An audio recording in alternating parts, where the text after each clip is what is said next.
नमस्कार दोस्तों, स्वागत है आपका हमारे YouTube चैनल शुभ मैथ में। आज हम आपको 20 जनवरी को हुए नवोदय के पेपर का हिंदी के विषय का पूरा विश्लेषण देंगे। भाग 3 में इस खंड में 4 अनुच्छेद हैं। प्रत्येक अनुच्छेद पर 5 प्रश्न हैं। प्रत्येक अनुच्छेद को सावधानी से पढ़ें और उनके नीचे दिए गए प्रश्नों के उत्तर दें। प्रत्येक प्रश्न के लिए 4 संभावित उत्तर दिए गए हैं, जिनकी क्रम संख्या A, B, C और D है। इनमें से केवल एक सही उत्तर छांटना है। अनुच्छेद 1, क्वेश्चन नंबर 61। सुंदरलाल बहुगुणा एक महान पर्यावरणवादी थे। हमें अनुच्छेद में दिया गया है अपने सामाजिक कार्यकर्ता और महान पर्यावरणवादी सुंदरलाल बहुगुणा के बारे में अवश्य सुना होगा। तो सुंदरलाल बहुगुणा एक कैसे व्यक्ति थे? एक महान पर्यावरणवादी। ऑप्शन ए हमारा सही आंसर हो जाएगा। Question number 62। उनका गांव किनसे घिरा हुआ था? हरे भरे वनों से। हमारा ऑप्शन क्या हो जाएगा? ऑप्शन सी सही आंसर हो जाएगा। Question number 63। वनों की कटाई के परिणाम स्वरूप क्या आने लगी? विनाशकारी बाढ़। तो ऑप्शन ए सही आंसर हो जाएगा। Question number 64। सुंदरलाल बहुगुणा इस शब्द में कौन सी संज्ञा है? तो सुंदरलाल बहुगुणा क्या है? एक व्यक्ति विशेष के बारे में। तो ऑप्शन डी हमारा सही आंसर हो जाएगा, व्यक्तिवाचक संज्ञा। Question number 65। मूल्यवान जो शब्द है इसका पर्यायवाची, ये किसका पर्यायवाची है? अमूल्य, अनमोल। यानी किसी जो वस्तु अमूल्य होती है, अनमोल होती है, बहुत कीमती होती है। तो इसलिए अपना सही आंसर क्या हो जाएगा? ऑप्शन सी हमारा सही आंसर हो जाएगा।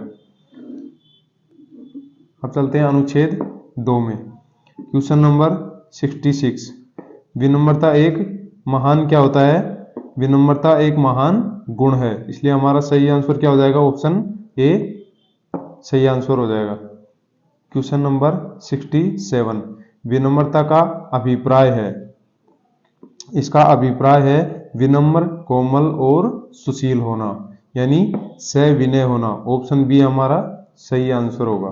Question number 68। विनम्र व्यक्ति किनसे सीखता है?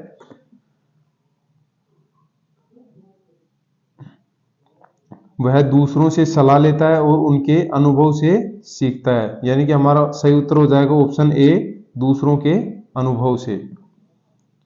Question number 69। घमंडी। घमंडी किसका पर्यायवाची है? घमंडी का अर्थ होता है यानी जो व्यक्ति अपने आप पर घमंड करता है। तो इसका पर्यायवाची, ये किसका पर्यायवाची है? अक्कड़ का। अक्कड़ होना, यानी किसी व्यक्ति में घमंड होना, अक्कड़ होना, अपने आप पे गुरूर होना। इसलिए इसका सही आंसर हो जाएगा ऑप्शन डी। Question number 70। जिद्दी शब्द का विलोम है। जिद्दी शब्द का विलोम शब्द है सहमत हो जाना। जिद्दी शब्द का समानार्थी होगा अटल होना और इसका विपरीत होगा सहमत हो जाना। इसलिए अपना सही आंसर क्या हो जाएगा? ऑप्शन सी सही उत्तर होगा। अब चलते हैं अनुच्छेद 3 में। Question number 71। धन्यवाद का अर्थ है कि हम कृतज्ञ हैं।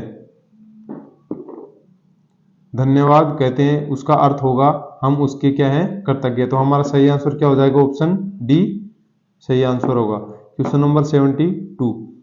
महान सद्गुण क्या है? कृतज्ञता प्रदर्शन करना। कृतज्ञता ज्ञापन एक बहुत बड़ा सद्गुण होता है। इसलिए हमारा सही उत्तर क्या हो जाएगा? ऑप्शन बी, कृतज्ञता प्रदर्शन करना। Question number 73। अपने विचारों में भी कोई कृतज्ञ हो सकता है। हम अपने विचारों, शब्दों और कार्यों में कृतज्ञ हो सकते हैं।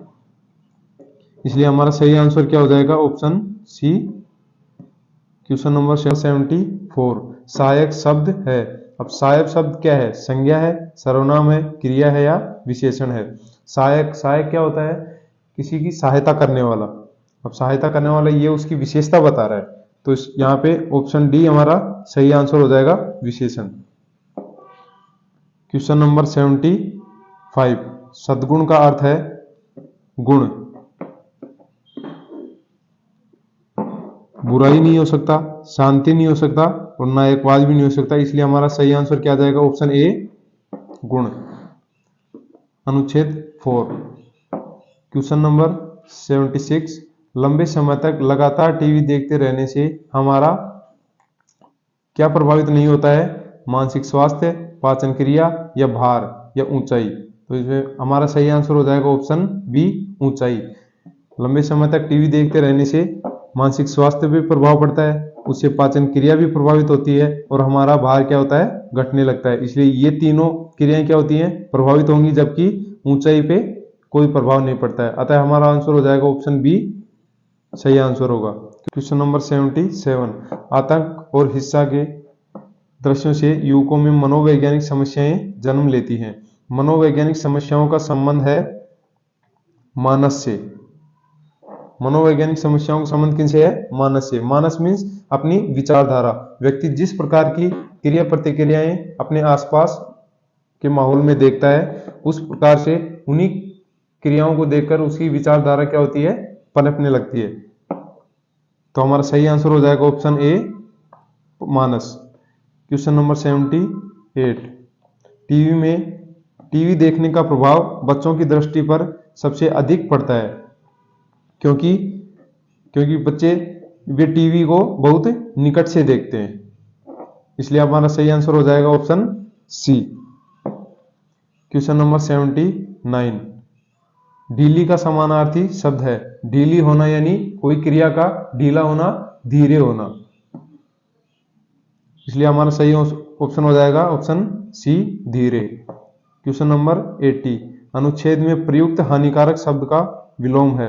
हानिकारक होना यानी हमारे लिए क्षतिकर होना, खतरनाक होना या निराशाजनक होना। तो हमारा इसका विलोम शब्द हमें छांटना है, तो ऑप्शन सी इसका बिल्कुल सही आंसर होगा, उपयोगी होना।